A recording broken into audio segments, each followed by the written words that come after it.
48 million people watched live. The stage was set. The backdrop glowed red, white, and blue. Flags lined the walls of the MAGA policy conference, and every major network had its cameras pointed squarely at the podium. That's when Karoline Leavitt stepped onto the stage. She smiled with a confidence that didn't seek permission. Young, blonde, poised, fully aware that every word she was about to speak would ripple across America by morning. Then came the line. "I don't care where Congresswoman Crockett is from, but if those ideas were born on another continent, maybe she should return to where they came from." The room didn't just applaud, it erupted. Some laughed, some stood, a few even chanted. And for a moment, it looked like Karoline had won the day. But what the crowd didn't notice, what the cameras would later capture, was the look on Jasmine Crockett's face. She didn't flinch, she didn't frown. She lowered her head, then raised it with a quiet intensity that didn't need a microphone. And then she said, "Let me remind you, we didn't leave our homeland, we were taken from it."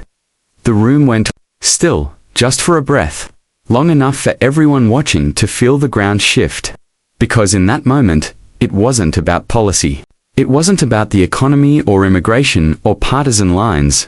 It was about belonging. It was about history, about who gets to speak and who gets told to stay silent. And for the first time that night, the weight in the room wasn't carried by the cameras or the applause. It was carried by the silence that followed, a silence born when truth is spoken so clearly. No one dares interrupt it. But that was just the beginning. What happened next revealed something deeper.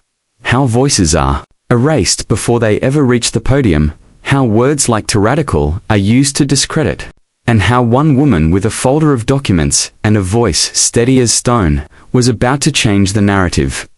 Long before Karoline stepped into the spotlight, a different kind of strategy was already underway, quiet, methodical, hidden in spreadsheets and sanitized memos, disguised in phrases like risk assessment and media alignment. This wasn't about honest debate. It was about control. Karoline Leavitt, now a rising figure in the MAGA movement, had been carefully chosen to lead a new policy push against what her team called the radical left. Behind the slogans and headlines was a coordinated campaign, designed to discredit anyone who didn't fit their vision of patriotism. That morning, a policy document was released under the title, "Restoring Traditional Values to American Leadership." Buried deep within it was a section labeled Public Loyalty Metrics. Beneath that sterile bureaucratic language was a list, names of lawmakers, mostly black and brown, flagged for questionable alignment with American ideals. Jasmine Crockett's name was on that list. There was no explanation, no context, just a note branding her as a liability. And that same morning, her name disappeared from the official conference agenda, despite months of coordination confirming her role. Despite her position as a senior member of the House Judiciary Committee, and despite her prepared keynote on constitutional integrity and racial bias, in a hallway under harsh fluorescent lights, a nervous junior staffer handed her a printed internal memo. At the top, Messaging Control Strategy Tier 1 Speakers. Next to her name, high risk for narrative disruption, monitor or exclude. Crockett said nothing. She didn't have to. The language said it all. People who had smiled for photos with her just hours earlier suddenly stepped aside. Not because she was no longer scheduled to speak, but because her silence had been orchestrated.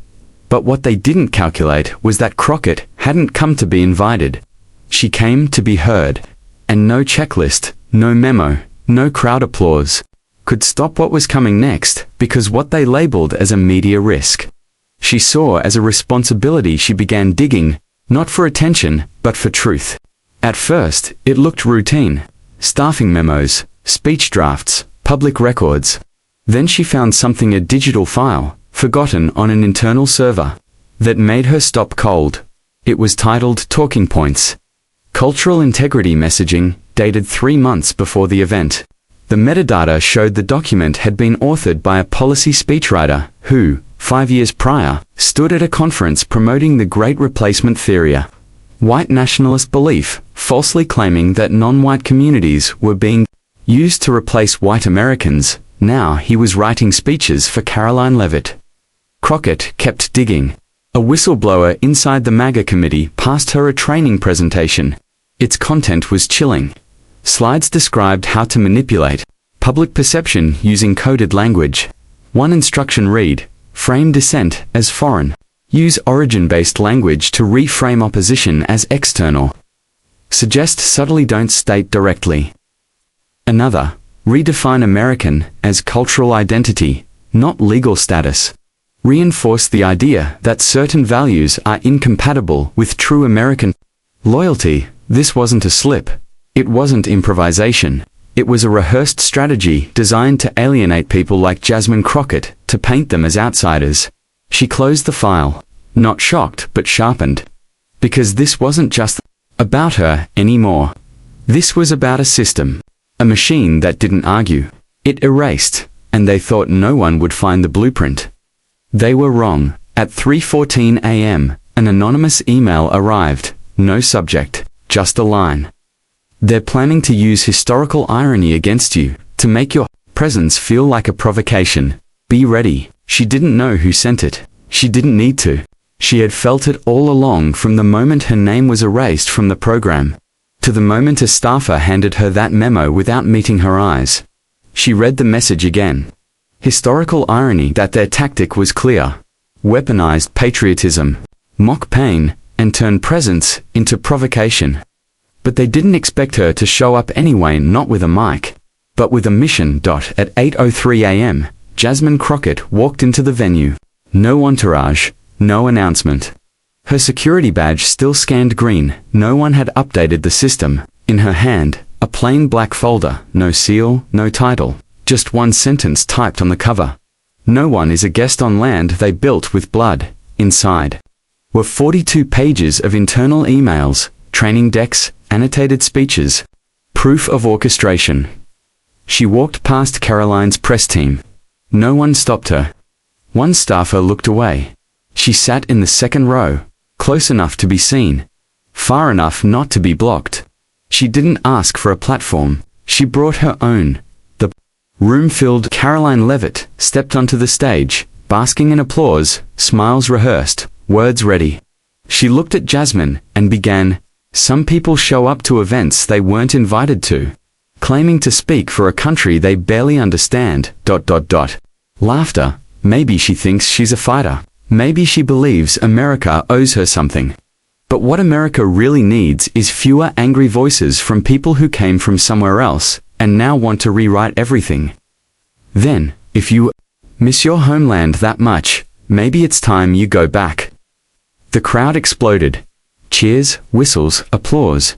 But then, the camera shifted not to Caroline, but to Jasmine Crockett, sitting still, staring straight ahead, and that stillness began to echo louder than the cheers.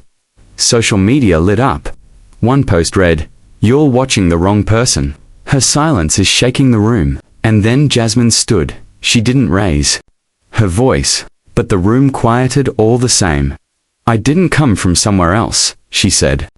"I was born in Texas. My grandmother was born in Texas. Her father was born in Chainson land that now carries the flag you claim to defend."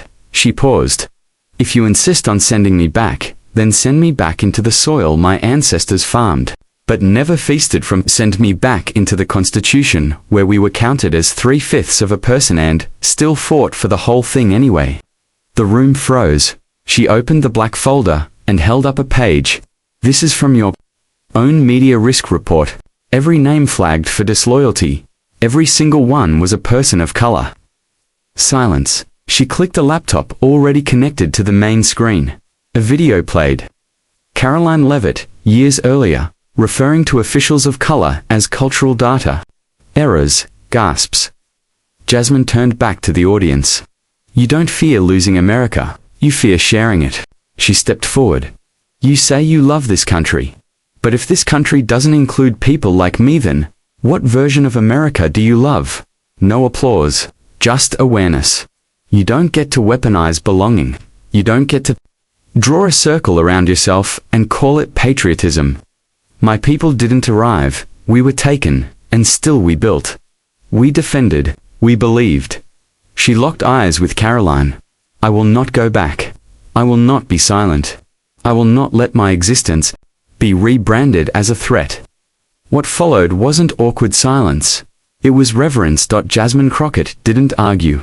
She revealed. And no one dared interrupt. By the time she walked out into the dusk, the moment had already gone viral. A 42-second clip of her calm, clear voice had reached 11 million views in 6 hours. No soundtrack, no spin, just truth. And the phrase that echoed everywhere was simple. I am America, not a slogan, a reckoning. Thousands wrote to her office. Not out of politics, but out of recognition. Teachers, students, veterans, activists, all saying the same thing. Thank you for standing where we've been told to disappear. Because Jasmine Crockett didn't just speak for herself, she spoke for generations told they were guests in a house they helped build. And this time, they're not leaving the frame.